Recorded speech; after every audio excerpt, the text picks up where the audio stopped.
What do we mean when we talk about revelation? No, not the book of Revelation, but the idea of revelation, of revealed knowledge. We talk about revealed knowledge all the time, and when we don't talk about it, we assume it, especially when we read Scripture. But I find that beyond a vague idea of it, most of us don't really know much about what it means. So, what does it mean? Hello, I'm Stuart Baskin, pastor of First Presbyterian Church of Tyler, Texas, and this is your daily devotional for Wednesday, October 4th, 2023. The English word revelation, at least when it comes to the Bible, is a translation of a Greek word that you'll recognize. The Greek word is apocalypsis, which is also where we get the English word apocalypse. I think you can see a little issue here, a little problem. When we hear the word apocalypse, we think immediately of fire and brimstone, of conflict and war, and of the end of times. But that's not what we associate with the word revelation. Even though the Greek word apocalypsis is obviously related to the English word apocalypse, it really is closer in meaning to the English word revelation, and its root meaning is uncovering or disclosure. It means a parting of the curtain, so to speak, to see what is ordinarily hidden from us. In Scripture, we get little glimpses behind the curtain from time to time. I think about the call of the prophet Isaiah, who has a vision of being in the heavenly court with seraphim flying about and God on the heavenly throne.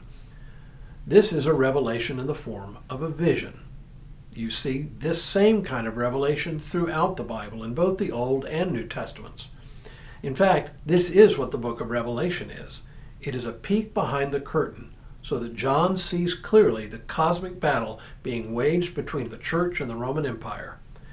And what is revealed to John is that, far from losing the battle, as it seemed to the Christians at the time, his vision revealed that the war has in fact already been won. We are the victors, or truly, Christ is the victor. But of course, Revelation has a larger meaning as well. It's not always and only a peek behind the curtain at the heavenly court. It's not always about colorful, dramatic visions.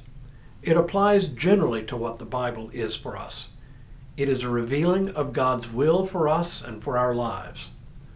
Obviously, the entire Bible doesn't contain the same kind of revelations as the visions of Isaiah, John, and others. The revealing that we see in Scripture comes more in the form of stories, of poetry, of letters, yes, and of prophecy. But taken together, Scripture gives us a peek behind the proverbial curtain to see something of God's will and ways in the world. And of course, there is one more sense of the term. Jesus Christ himself is a revelation, for in him we see God face to face, as it were, and specifically a revelation to the Gentiles. When Jesus' parents took the infant Jesus to the temple to make the customary offering that was to be made for a firstborn, a man named Simeon was present. Luke describes him as being devout and looking for the consolation of Israel. When he saw Jesus and his parents, he took the child from his parents' arms and said, "Master, you are now dismissing your servant in peace, according to your word. For my eyes have seen your salvation, which you have prepared in the presence of all peoples, a light for revelation to the Gentiles and for glory to your people Israel." So, in a very real sense, Jesus himself is the revelation, the one in whom we see God and what true human life is when lived in right relation to God and to others.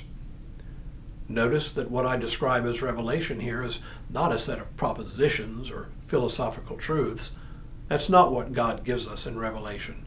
It's not a set of ideas. It is a person with whom we stand in meaningful relationship.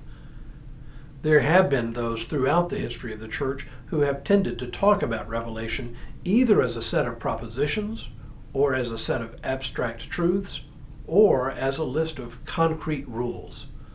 That's not really what we get in Revelation. Instead, we get disclosures about who God is. What is revealed, in other words, is not rules, but a relationship, not laws, but a way of life, not propositions, but promises, all of which taken together disclose to us the character of the God we worship and what this God desires from us.